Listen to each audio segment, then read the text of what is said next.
So last week I talked a bit about early history of different alcoholic spirits and the progress of what in some cases might be whiskey or might be brandy, but it's definitely the water of life one way or the other. And I've previously talked as well about gin and the gin craze of the 18th century. But that is not the only thing that's going on in the 18th century, which we can look at in terms of spirits. And the other big story, really, well, it's probably two. There's one to do with pubs and what's happening with pubs. There's also one to do with smuggling of spirits. And smuggling is on a massive scale in the 18th century, and I can only touch on some of it, really. And it tends to kind of ebb and flow depending on how the tax situation's going. You know, if the things are being taxed a lot, then they get smuggled, and if they're not, then what's the point? So that means it's quite bad in like the 1730s, 1740s, and then calms down a bit, and then it's bad in the tail end of the century and into the first couple of decades of the next. And it's organised gangs, and as we'll see, sometimes very organised gangs with investment behind them, often from gentry or from merchants who want to be able to sell the stuff on. Duke of Richmond campaigned against smuggling along the south coast, which is one of the worst places for it. Wrote to Sir Cecil Bishop in 1749 and said, "I have often heard you say, and with great truth, that the common people of this country have no notion that smuggling is a crime." And this, of course, is a problem, because if people don't believe it's a crime, then it's going to be very difficult to police it. This is before there's a standard police force anyway. Similarly, John Taylor, the chaplain at Newgate Prison, having spoken to a lot of people who were imprisoned and on their way to the gallows, he concluded that the common people of England in general fancy that there is nothing in the crime of smuggling. And it's hard to do anything when everyone thinks that. Now, the stereotype, of course, is Poldark, isn't it? It's Devon and Cornwall, booze being brought over from France. Of course, those things are both true, but they're both not the whole picture. There's a lot of other places that are doing smuggling. There's a lot going on in Wales. There's a lot going on in Yorkshire. There is most, in fact, going on in sort of Kent and along the coast from there. Poldark isn't entirely wrong. Cornwall is very good for it. There's a scattered, poor population. There aren't very many excise men. There's lots of good little coves and lots of good little bays that you can bring your boat up. Lots of seasonal workers. And it does bring a lot of money into an area like that. A single run can make a couple of £1,000s, which is a huge amount of money for them. In some places, notably the Scilly Isles, smuggling is pretty much the chief employment of the Scilly Isles population at this point. When the net is tightened on smuggling so that they can't ship things in and out of Scilly, the whole island goes bankrupt and nearly starves. So that just shows. It's estimated that 500,000 gallons of French brandy went into Cornwall alone per year. That's a lot of brandy. Gin is also coming in huge quantities. We think of it as being brandy, and a lot of it is, but there's also a completely different set of stuff going on with whiskey up towards the Scottish borders, and there's also gin coming in, and anything you can smuggle, anything that's got a tax on it. Illegally imported gin is said to have been so plentiful that in some Kentish villages, the housewives were using gin to clean their windows, because why wouldn't you? And at the other end of the country, in Boomer, in Northumberland, it's known for gin, although that's partly down to a song which starts, "Jimmy Turner of Ford didn't think it a sin to saddle his horse on a Sunday and ride to Boomer for gin," which is quite a good one. And they're not just smuggling alcohol, of course. It's the early ones start with tin and wool, and in fact it's the wool that causes a lot of the smuggling trade to start in the first place. Exporting wool, apart from a few specific places with a huge tax on them, became illegal. And in the 17th century, you get smugglers on the Romney marshes trying to smuggle out their wool, at which point they might as well bring something back again. Obvious things to bring back include alcohol. Might also bring back tea, for instance, or lace or silk or tobacco, whatever you can get a profit on. William Pitt in 1784, he takes the tax off tea, basically admits defeat on that one, because, as he says, less than half of the country's tea is coming in legally, so something has to change. Salt is another thing that gets done. So a typical smuggling voyage. Newlyn Pier, New Year's Day 1773. A sloop belonging to John Lear and captained by his son, also John, sets off from Newlyn for Brittany with a cargo of potatoes. And when they get to Roscoff, they unload the potatoes and they load tea and 12 casks of brandy. They then sail again and return to Mousehole. It takes them a good month to get there and back by the time they've done everything and sailed. And during the time they came back, they also drank 2 of the 12 casks of brandy, but they still got enough to make a profit. Each of these is an anchor of brandy, which is 8 gallons. One of the things about them was that wasn't 8 gallons worth of brandy, because to save space and to save tubs, they supply them just as they come out the still, which is to say overproof. You have to dilute them down. They are virtually colourless, and what you have to do is dilute them at the other end, which, you know, in theory is fairly simple, but they are colourless and no one's going to buy colourless brandy. So what they have to do is the French distillers also sell caramel for the people at the other end to add to their brandy to turn it back to the right colour again. So these overproof spirits, they're just about drinkable as they are. They're lethal if you have any decent quantity of the stuff, but you know, you can just about swallow it. There are numerous stories of people opening washed up barrels or opening seized barrels, not realising that what they've got is considerably stronger than ordinary brandy, and drinking it and dying. So you have to add water, but of course you want to do that at the last point possible of the process, so it gets moved all the way into London, because there's no point carrying the extra weight around. And then, of course, you have all the problems of adding London water to anything. Because in the 18th century, you know, London water is not a good thing.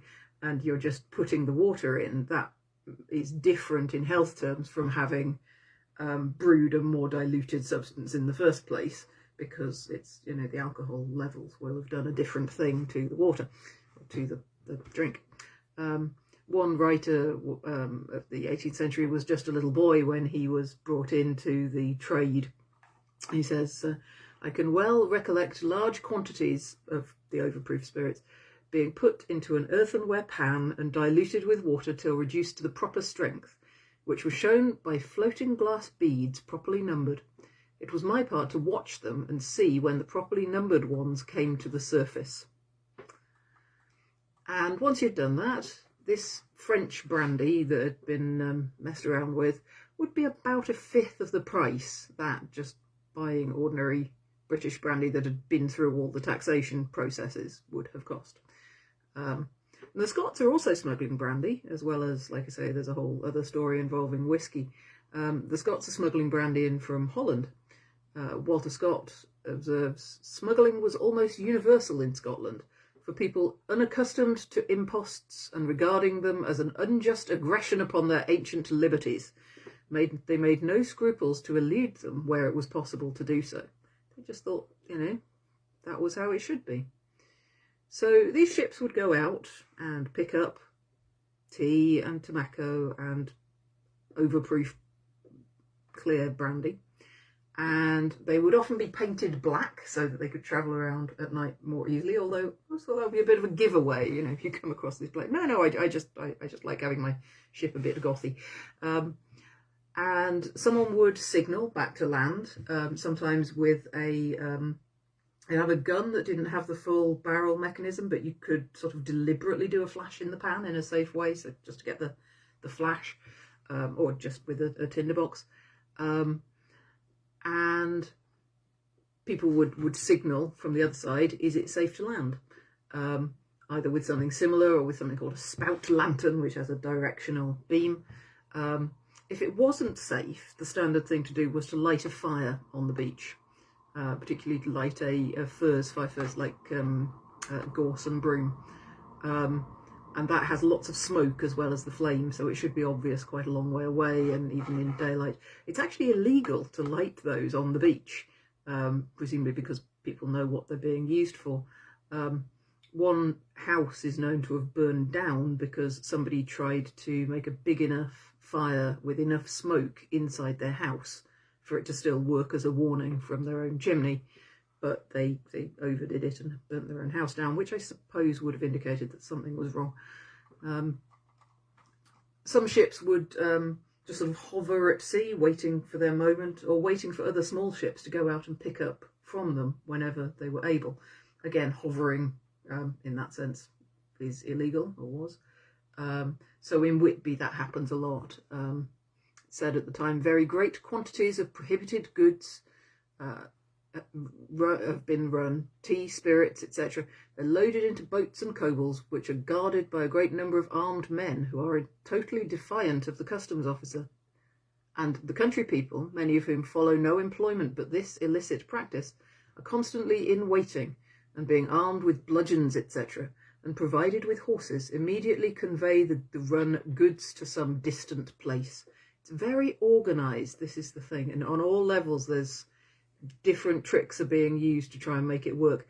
The ships themselves sometimes have false holds just in case they are caught out. They have a fake bottom to them. They might sink barrels at certain locations to be recovered later if they needed to. You could get barrels with false bottoms and wine in the bit above it. Apparently the excisemen started getting wind of that and started using a dipstick, at which point they would put the barrel sideways and kind of create a sloped section on it so that you could dip the full height, but the two bits in the corners there were full of brandy instead. To hide all of this, all sorts of nice little caves out there on the English coast, and additionally tunnels might be dug. On the Isle of Thanet there were 2 miles of tunnels all the way from the coast to the village of St Peter's. Eyemouth in Berwickshire similarly has lots of them, along with a place called Guns Green House, which is specifically designed with smuggling in mind, and there is a sort of concealed direct access to the sea through a hole in the wall, so you can literally lift the goods in without ever having to land them in the normal way. But most of that is for smuggling tea, as far as Berwickshire goes, it would appear. But these are quite often proper gangs. They are well organised, they are disciplined, they are ruthless if they have to be.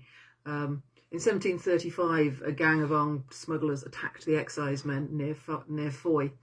They were trying to repossess some rum, and this band quickly gained a reputation for violence.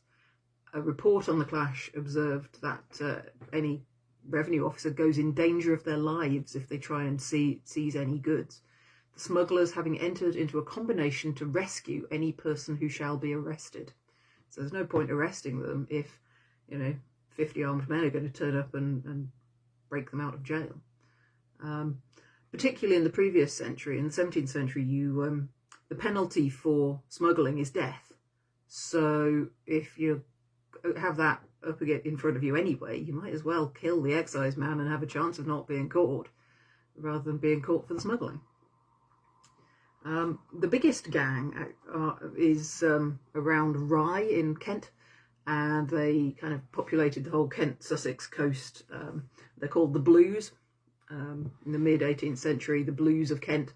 Now, the Blues of Kent were so organised they could gather several hundred men in a few hours, 2 or 3 hours if they had to, whether that was to intimidate or whether it was to transport a big pile of goods into hiding somewhere.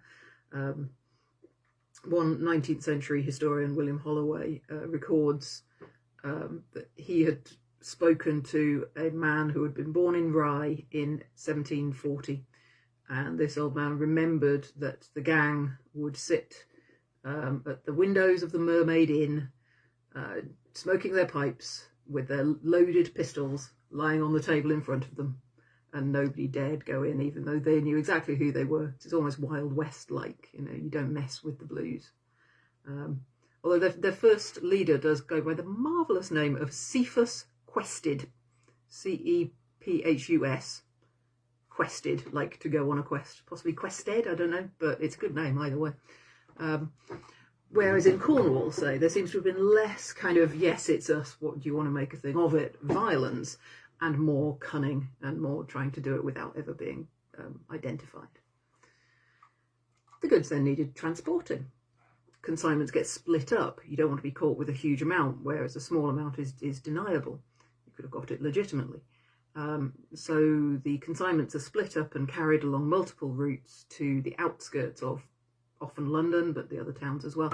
So Hounslow Heath, Epping Forest, places like that are centres where illicit trade can go on. The merchants can come out and buy wholesale.